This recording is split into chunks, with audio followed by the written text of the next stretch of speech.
बिस्मिल्लाहिर्रहमानिर्रहीम। पहिरीं त समूरी सिंध खे सलाम। या अली मदद हक़ मौजूद जीअं सिंध जीअं लतीफ़। दोस्तो महिरबानी, हिकु त देरि थी वई ॾाढी ऐं पंहिंजो व्हाट्सअप वारो जेको इशू आहे तमामु हिकिड़ो मुश्किल आहे, पर असां तमामु हिकिड़ी मुश्किल घड़ीअ में वरी कोशिशि कई आहे त असीं व्हाट्सअप ज़रिए दोस्त खे वीडियो लाइव ते जॉइनिंग कराइजे।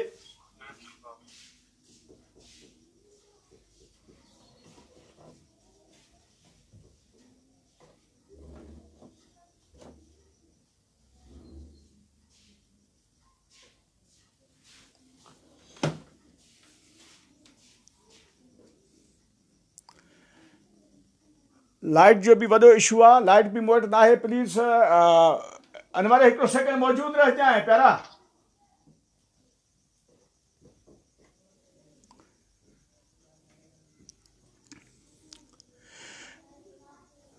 लाइन डिस्कनेक्ट थी वई आहे प्यारे अनवर जी। वॾो इशू थो हले, लाइट भी न आहे। अॼु ख़बर न आहे त कुझु अहिड़ा अहम प्रोग्राम हूंदा आहिनि जंहिंमें इहे प्रॉब्लम थींदा रहंदा आहिनि। हिन जी लाइट घटि छो थी वई आहे? हिन जी बि छा कजे? यस करीस ऐं ही बंदि कर यार।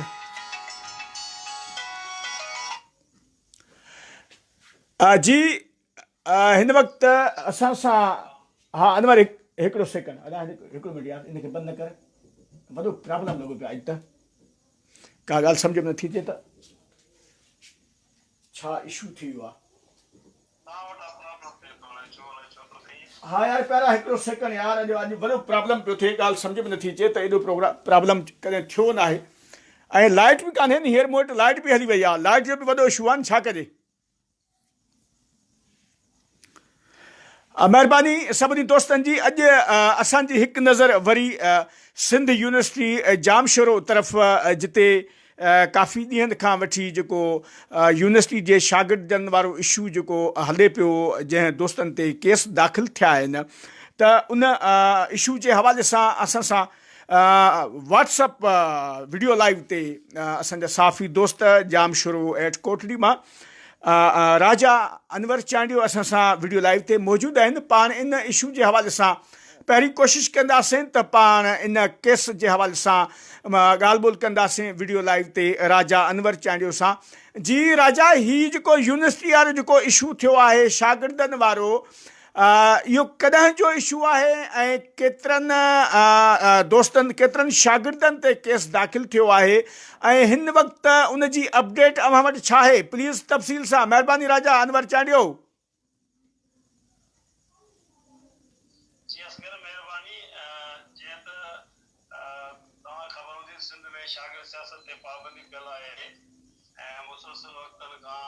शागिर्द पंहिंजे मसइलनि जे लाइ जदोजहद कंदा रहिया आहिनि। शागिर्द यूनियन जी बहाली लाइ बि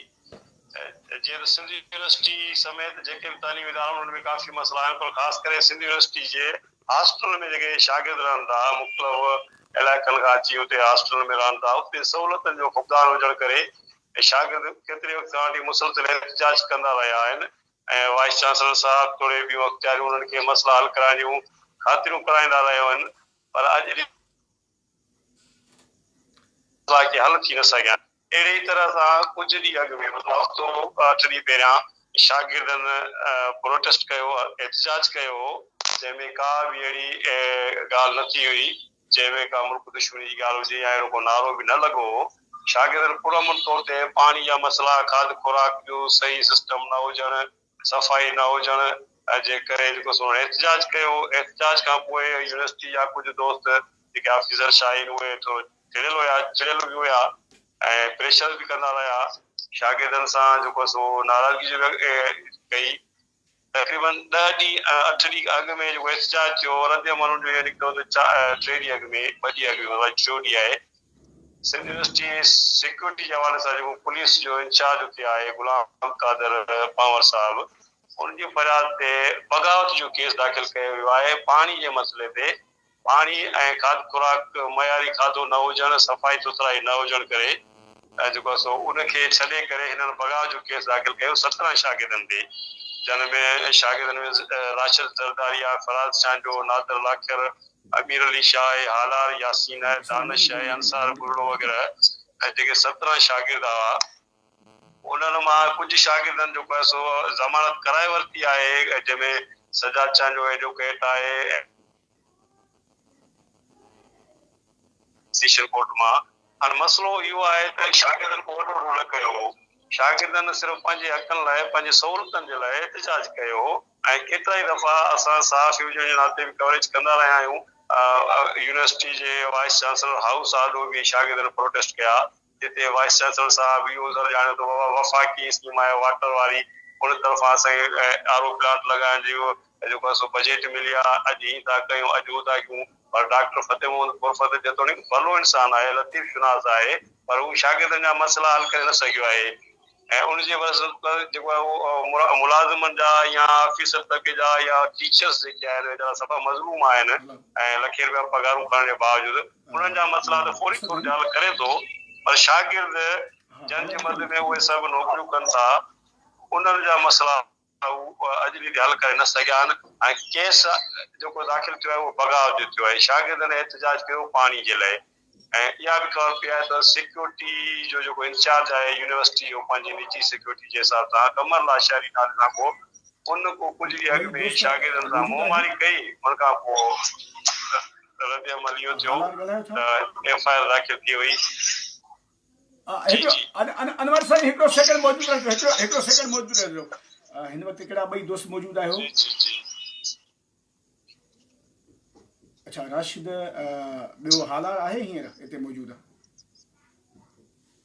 अच्छा फराज़ बि अव्हां सां गॾु आहे। हिकिड़ो सेकंड अव्हां मौजूदु रहिजो, हिकिड़ो सेकंड। यार ही ट्रांसफर वारो सेटअप हिन में इलेक्ट्रिक आहे। हाँ ही आहे, ठीकु आहे, ओके। अनवर चांडिया साहब हिकिड़ो सेकंड प्लीज़ मौजूदु रहिजो। हाणे हिन वक़्तु ॿई दोस्त मौजूदु आहिनि, हालार यासीन ऐं राशिद ज़रदारी ऐं फराज़ चोलियानी जी। जी हिकिड़ो सेकंड मौजूदु रहिजो। हिकिड़ो अदा मुंहिंजो आवाज़ क्लियर अचे पियो? हेलो ठीकु आहे। हालार यासीन मुंहिंजो आवाज़ अचे पियो? ठीकु आहे। राशिद ज़रदारी सरफराज खे बि आवाज़ अचे पियो? ठीकु आहे। हिकिड़ो सेकंड प्लीज़ मौजूदु रहिजो अव्हां।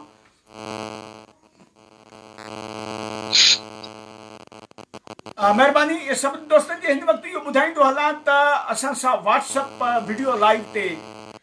जाम शोरो 8 कोटड़ी जा साफ़ी दोस्त राजा अनवर चांडियो असां सां मौजूदु आहिनि, जंहिंसां ॻाल्हि ॿोल हले पई। ऑडियो लाइव ते असां सां मौजूदु आहिनि हालार यासीन ऐं फराज़ चोलियानी, राशिद ज़रदारी, टे दोस्त असां सां ऑडियो लाइव ते हिन वक़्तु मौजूदु आहिनि। वीडियो लाइव ते साफ़ी दोस्त मौजूदु आहे। अनवर हिकिड़ो सेकंड में मौजूदु रहिजो। अनवर हिकु भेरो वरी ॿीहर ॿुधाइजो असांखे त हिन वक़्तु जेका लेटेस्ट अपडेट जेका सूरत हाल आहे उहा छा आहे। जेकॾहिं दोस्त ऑडियो लाइव ते जेकॾहिं मूंसां मौजूदु आहिनि, जेकॾहिं अनवर राजा जो आवाज़ न अचे त उहे दोस्त असांखे रिप्लाई ज़रूरु कनि। ऐं मुहरत उन्हनि दोस्तनि खां जेके दोस्तनि जा कमेंट्स मूं वटि न पिया अचनि ऐं कंटिन्यू दोस्त ॾिसनि पिया ॿुधनि पिया, पर मुहरत सां उन्हनि दोस्तनि जा नाला न खणी सघंदासीं। अलाए हिन जी लाइन डिस्कनेक्ट थी वई आहे, लाइन कनेक्ट करींसि। हिकिड़ो सेकंड अनवर अवी वरी मूंखे जॉइन कजो प्लीज़। अच्छा पहिरीं पाण ऑडियो लाइव ते जेके दोस्तनि पाण उन्हनि जो मौक़िफ़ ॿुधंदासीं। ऐं ज़िक्र कंदुसि असद जखरानी। असद जखरानी मुंहिंजो आवाज़ अचे पियो?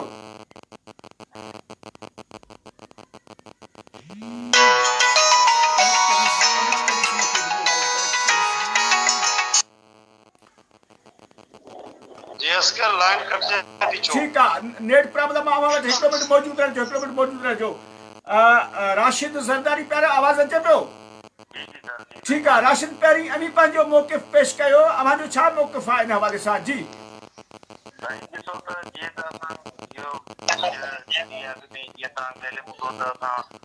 पाणी जी फराहमी जे लाइ 31 अक्टूबर 2019 ते पाणी फराहमी लाइ हासिल गेट ॾाढो धरणो आयो, जेको 3 कलाक मुसलसल जारी रहियो। ऐं उनमें असां ॻाल्हियुनि जे लाइ हासिल रोज़ ताईं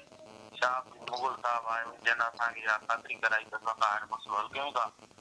ऐं पोइ उन दौरान असां बि कुझु इंतज़ामिया जा माण्हू जेके फॉरेनर बि जेके आसमंदर रहनि था उन्हनि खे हथ चौकिया असां सां विढ़ायो वियो। पोइ इन मामले खे डील करण जे लाइ काफ़ी अनवर हिन दोस्त जो आवाज़ अचे पियो जेके राशिद ज़रदारी जो? बिल्कुलु अचे पियो। ओके जी जी राशिद जी। त पोइ इहो असांजो जहिड़ो करायो वियो ऐं उन खां पोइ असांजो ठाह करायो वियो त पाणी जो मसइलो हुयो ऐं उन खां अॻु ई असां जेके एहतिजाज करे जेको आहे हिकु न हज़ारे जे कर मीटिंग थी हुई किताब सां इंतज़ामिया जे गॾु आला उहिदनि ते जेके फाइल उन्हनि सां बार बार इहो ई असांखे माना जवाबु न हुयो तव्हांजा मसइला हल कंदासीं तव्हांखे प्लान लॻाए ॾिना वेंदासीं तव्हांजे लाइ असां आरो प्लान लॻाईंदासीं पर उन ते को बि अमल अॼु ॾींहं ताईं न थियो। उहे शागिर्द जेके असां हॉस्टल अंदरि रहूं था उहे शागिर्द साॻी गंदे पाणी ॾियण ते मजबूर आहिनि ऐं को बि हिन वक़्त ताईं असां सां माना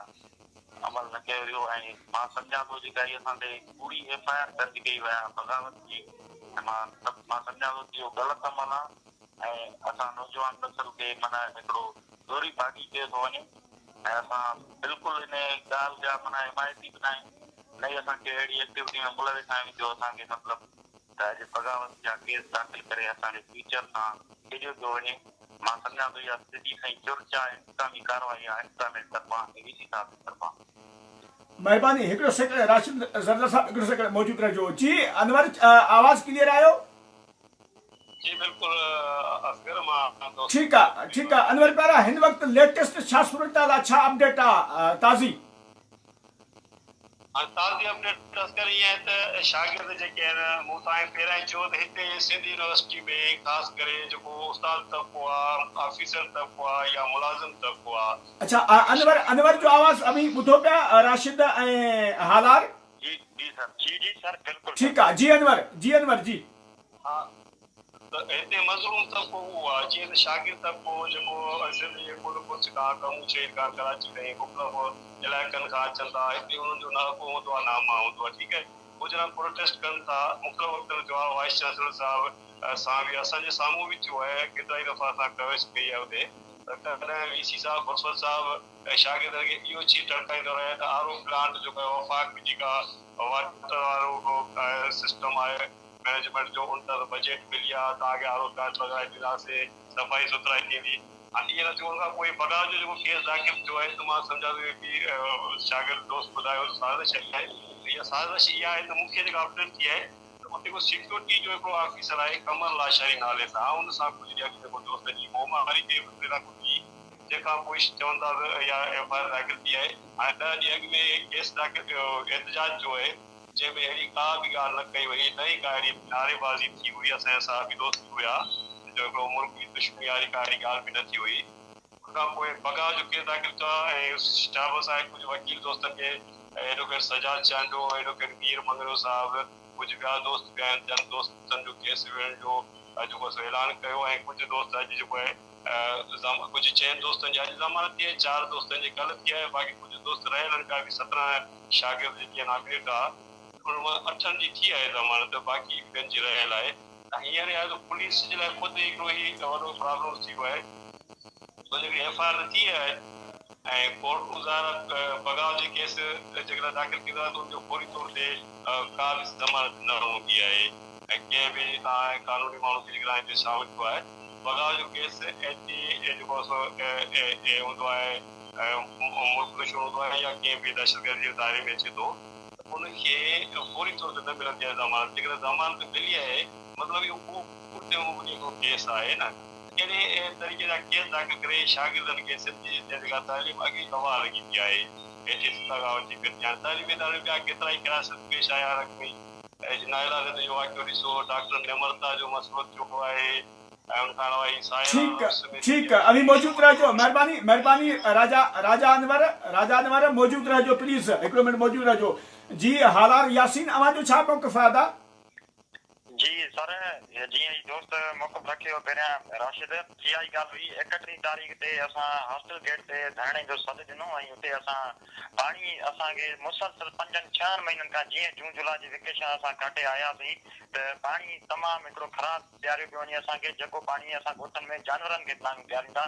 उन पाणी जे करे असां वीसी साहिब सां ख़ुदि मुलाक़ातूं कयूं असांजा दोस्त मिलिया प्रोवोस्ट साहिब सां मिलियासीं ॿियनि आला अमलदार सां मिलियासीं हू सिर्फ़ु असांखे टारींदा रहिया उन खां पोइ असां हिकु ॿ धरणो पहिरियां खणी चुका हुयासीं 31 तारीख़ खां पहिरियां उन खां पोइ 31 अक्टूबर ते जेको धरणो लॻो उते हॉस्टल प्रोवोस्ट बि हुयो मौजूदु ऐं ॿिया कुझु ऑफिसर बि हुया फलस्तीनी शागिर्दनि खे माना उन्हनि मछराए उन्हनि असां सां विढ़ायो जेके फॉरेनर हुया असां ऐं उन्हनि जी मुंहमारी थी पई उन खां पोइ पुलिस खे घुरायो वियो रेंजर्स खे घुरायो असांखे हिरासत कयो वियो SHO जामशोरे थाणे जो हुयो जेको असांखे उते सरियाम धमकाए रहियो हुयो चए पियो त ॾिसां थो मां तव्हां घणा ॾींहं हिते वियो था पंहिंजी ॻाल्हि ते बीहो था ऐं असां तव्हांखे ॾिसी वठंदासीं पोइ शागिर्द पंहिंजे माना जेका मुस्तक़िल मिजाज सां बीठा रहिया त इंतिज़ामिया उते गोॾा खोड़िया बि ऐं असांखे लिखत में उन्हनि बाक़ाइदे ॾिनो त तव्हांजा ही मसइला असां हल कंदासीं असां उन्हनि जी ख़ातिरी खां पोइ धरणो ख़तमु कयो उन खां 18 ॾींहं पोइ हिन वाक़िए खां 18 ॾींहं पोइ ओचितो असांखे ख़बर पई त असां ते FIR कटी वई आहे उहा बि मुल्क जे बग़ावत जे केस में असांखे ॻाल्हि सम्झ में नथी अचे त इन वाक़िए जे पुठियां कहिड़ा सबब हुआ जो FIR कटण में 18 ॾींहं पोइ जेको आहे सो असांजा नाला ॾिना विया ऐं VC साहिब ऐं हॉस्टल इंतिज़ामिया थी चए त इहा पुलिस FIR कटी आहे इन में इंतिज़ामिया मुलविस न आहे इंतिज़ामिया मुलविस सर कीअं न हॉस्टल इहो वाइस चांसलर इदारे जो वॾो आहे ज़ाहिर आहे एॾो वॾो इदारो आहे हिन में कुझु बि थिए थो त हुनजी इजाज़त खां सवाइ थींदो हूंदो जेका पुलिस वटि असांजी डेटा वई आहे असांजे वालदेननि जा नाला विया आहिनि उहे पुलिस वारनि खे किथां ख़बर पई हुन ज़ाहिर आहे त इंतिज़ामिया साईं सिधी मुलविस आहे असांजी हींअर पढ़ाई डिस्टर्ब लॻी पई आहे 2 तारीख़ खां सिंधी यूनिवर्सिटी अंदरि असांजा पेपर स्टार्ट आहिनि हींअर वाइवाज़ू प्रैक्टिकल पिया हलनि असां दरबदरी वारी ज़िंदगी पिया गुज़ारियूं असांजे कुझु दोस्तनि जी कल्ह ज़मानत ठही आहे कुझु ज़मानत अॼु ठही आहे VC रुगो सखणा बयान ॾियण में पूरो आहे हिन वक़्तु ताईं कुझु बि न थियो आहे बाक़ी वकील बिरादरी ऐं मीडिया जे दोस्तनि जा असां थोराईंदा आहियूं जेके हिन मामले खे लगातार खयूं बीठा आहिनि पर इहो ई आहे त असां माना केस खारिज कयो वञे इहो ई मौक़िफ़ आहे असां बेगुनाह आहियूं असां ते कूड़ा बगाव जा केस हया विया आहिनि जेके हिते कलम हया विया आहिनि इहे वकीलनि मूजिबि त पाकिस्तानी वफ़ाक़ी हुकूमत अप्रूवल ॾींदी आहे सिंध हुकूमत खे उहा DC खे अप्रूवल ॾींदी आहे पोइ बग़ावत जा केस दाख़िल करे था सघनि असांखे ख़बर नथी पए त पुलिस कंहिंजी चर्च ते इहे जेके आहिनि से असां ते कलम अहिड़ा संगीन आया आहिनि ठीकु आहे महिरबानी फिराज़ चोलियानी साहिबु अव्हांजो छा मौक़िफ़ आहे साईं ॾिसो त जीअं त ही दोस्त में बयान करे चुका आहिनि चवण जो मक़सदु इहो आहे त ही सरासर असां ते कूड़ा ऐं बेबुनियाद इल्ज़ाम आहिनि मूंखे बार बार इहो रिपीट करण में छा चवणो आहे जीअं त 18 ॾींहंनि खां पोइ ख़बर थी पए त असां ते बग़ावत जा केस दाख़िल कनि था ऐं वरी VC साहिब खे दोस्त ॼण मौक़ो वठण जी कोशिशि कनि था त VC साहिब इहो मौक़ो रहे थो मूंखे कोई इल्मु न आहे मूंखे सोशल मीडिया जे ज़रिए ख़बर पई आहे शागिर्दनि ते FIR थी आहे ऐं इन में इंतिज़ामिया जो को बि अमल दख़ल न आहे जॾहिं तव्हां FIR जी कापी तव्हां अगरि पहुची जॾहिं तव्हां पढ़ी सघो था त हुन में कमरदीन लाचारी जेको सिक्योरिटी हॉस्टल इंचार्ज आहे उन खां अलावा हॉस्टल प्रोवोस्ट स्टाफ ऐं बोर्ड उन में उन्हनि जा नाला मेंशन थियल आहिनि ऐं उहो सिधी सी चुर्च इंतिज़ामिया खे थी आहे ऐं जेकॾहिं VC साहिब चए थो असां त लाइलु आहियूं त उन्हनि खे आला इदार खां पुछणु घुरिजे उन खां अलावा SHO जामशोरो जेको ऑलरेडी उन ॾींहुं धरणे में आयो त असांखे ईअं धमकाए पियो ऐं उन खां अलावा अॼु जीअं असां पंहिंजी ज़मानत चुका थी थाणे ते पहुचाइण वियासीं त उते SHO जो अहिड़ी बाज़ारी लैंग्वेज यूज़ थो करे असां सां ॾिसां छा जो मां हिते बयान नथो करे सघां त चवण जो मक़सदु इहो आहे कि ही गुंडागर्दी असां शागिर्दनि ते आतंकी केसी में हलंदी ऐं असांखे मुल्क दुश्मन करार में अहिड़ा संगीन इल्ज़ामात असां केसिताईं बर्दाश्त कंदासीं असांजी फैमिली असां ख़ुदि परेशानी जी हालत में आहियूं ऐं असांजा काफ़ी दोस्त वीचारा आहिनि वक़्तु गुरुकोशी जी हालत में त आख़िरकार असां सां केसिताईं इहो ज़ुल्म ऐं सितम कयो वेंदो असां चाहियूं था त असां इंसाफ़ कयो वञे जेकॾहिं VC साहिब जो इहो ई मौक़ो आहे त मां शागिर्दनि जो ॾाढो कयां ऐं मूंखे कोई इल्मु न आहे त VC साहिब खे इहो सोचणु घुरिजे ऐं हिनखे एक्शन वठणु घुरिजे ऐं इहो FIR C क्लास कराए असां सां इंसाफ़ कयो वञे ऐं असां सां कहिड़ी संगीन इल्ज़ामात जेके असां पढ़िया विया जेके असां शागिर्द फेस कीअं था कयूं उहो असांजी सॼी ज़रूरत आहे बहरहाल असां तव्हांखे दोस्तनि जा ऐं ॿियनि दोस्तनि जा थोराईंदा आहियूं जिन असांजो आवाज़ ॿुधी आहे ठीकु आहे वॾी महिरबानी दोस्तनि जी वॾी महिरबानी अनवर चाहियो प्लीज़ अभी मौजूद रहिजो भाउ महिरबानी राशिद ज़रदारी, महिरबानी फ़राज़ चोलियानी, महिरबानी अदा हालार यासीन, महिरबानी। राजा अनवर चवंदो आहे मौजूद रहिजो, कोशिशि कयूं पिया मैडम इरफाना मलाह साहब जो पाण मौक़िफ़ ॿुधूं।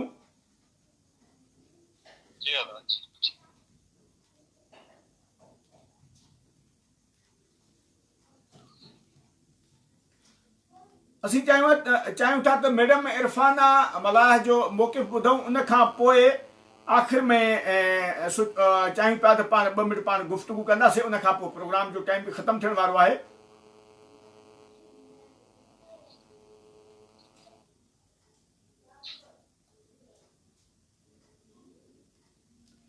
अच्छा, जेसीं ताईं मैडम सां राब्तो थिए, अनवर साहब अव्हां हाणे कीअं था ॾिसो इन मामले सॼे खे, त अॻिते छा थींदो?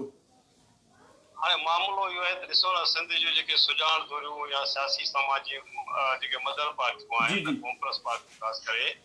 उन्हनि खे अॻिते अचणु घुरिजे, किरदारु अचणु घुरिजे। जीअं त डॉक्टर कादर मक्सी सां मुंहिंजो राब्तो थियो इन हवाले सां, STP चेयरमैन सां, त उनजो चवणो त सिंध में हुनजो मौक़िफ़ आहे त सिंध में नाअहल ऐं जारियत पसंद वाइस चांसलर मुक़ररु हुजण करे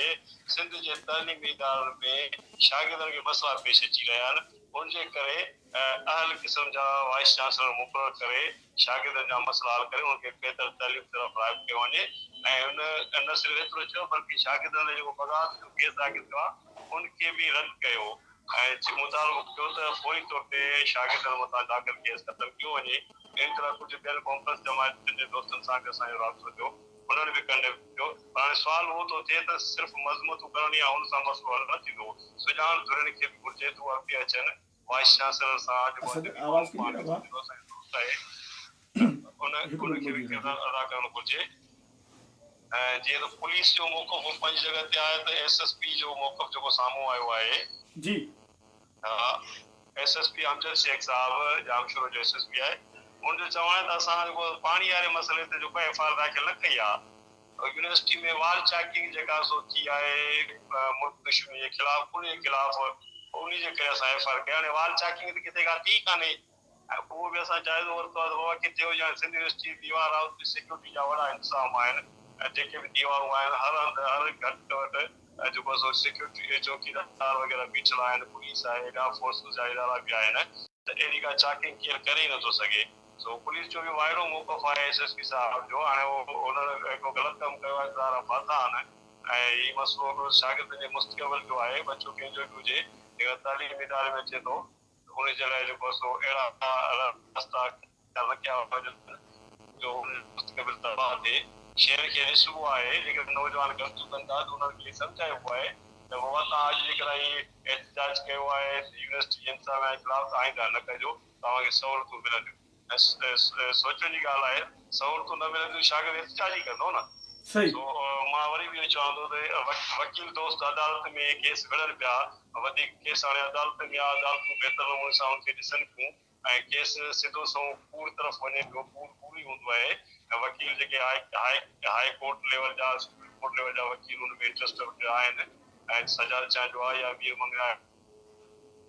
ऐं हिकिड़ा साख़त वारा वकील आहिनि, उहे केस खे ॾिसनि पिया। ख़ुदि सुञाण ज़रूरी जेके असां जूं सियासी समाज जी जेके क़यादतूं आहिनि उहे बि ॾिसनि थियूं। मीडिया जो दौरु आहे, इलेक्ट्रॉनिक प्रिंट मीडिया, थोरे व्हाट्सएप ग्रुपनि में इन्हनि में इहा शइ हले पई ऐं इनशाअल्लाह कंदो बहितर थींदो। पर असांजो चवण जो मक़सदु इहो आहे सिंध जा तालीमी इदारा जेका आहिनि उन्हनि जे बॉस जेके आहिनि, सरबराह आहिनि, उन्हनि खे सोचणु घुरिजे। उन्हनि खे पंहिंजे हेठि तबके जा हेठि क्लास जा जेके वाठा आहिनि उन्हनि ते न भाड़णु घुरिजे, छो जो उहे त माहौल खे ख़राबु कंदा न पंहिंजी नौकिरी पकी करण लाइ।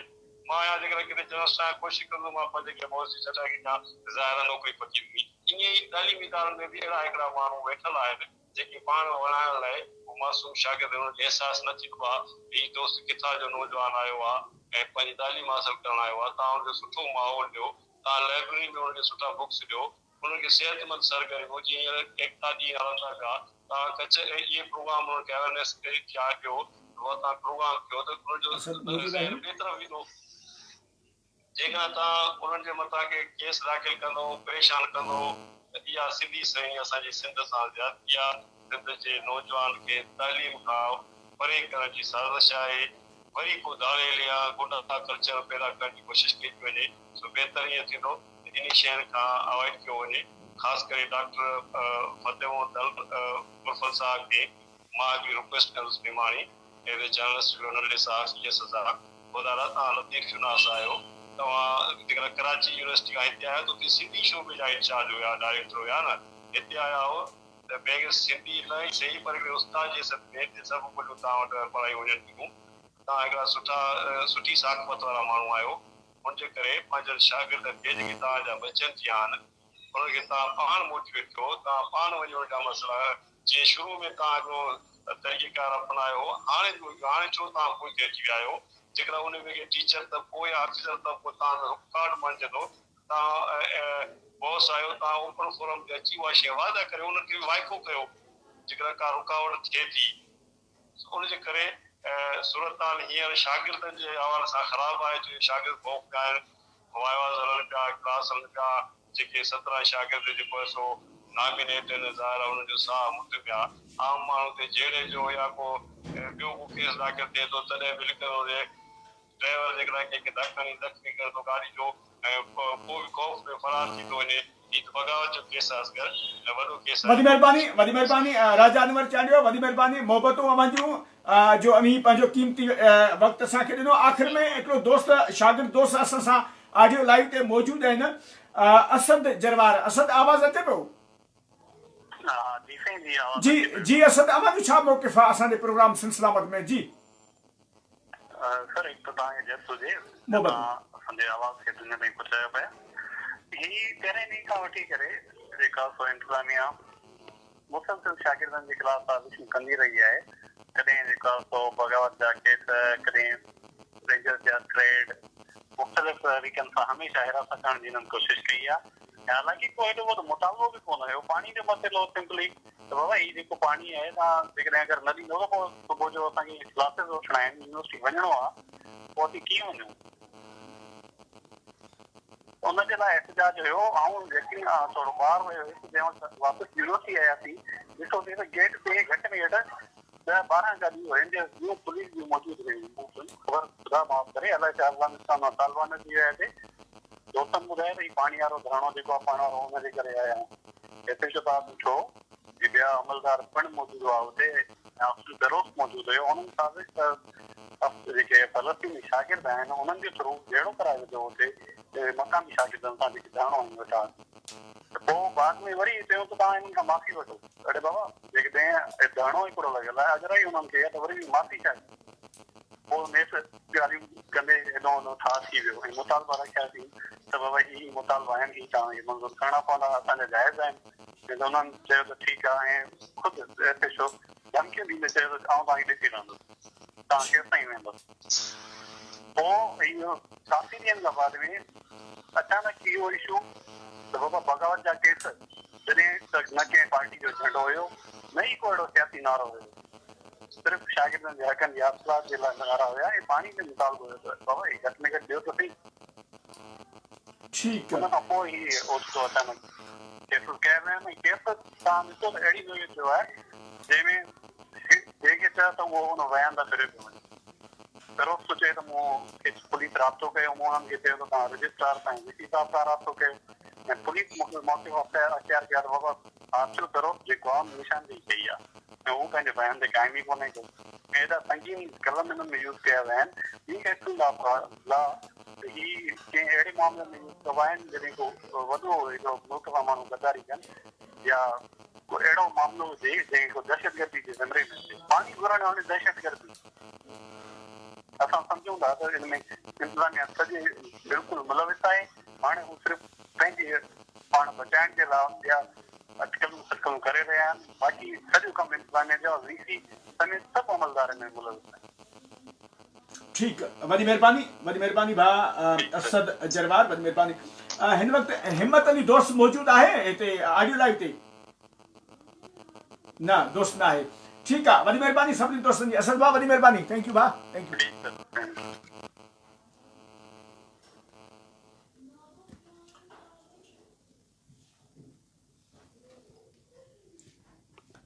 खड़ मोबाइल था आस्ते आस्ते कढे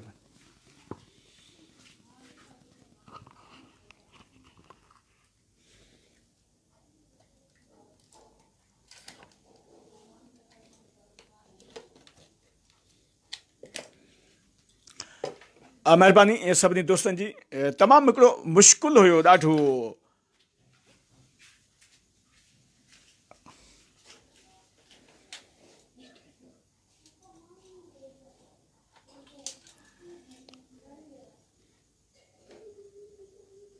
हेठां खणो, हेठां मथे करियोसि।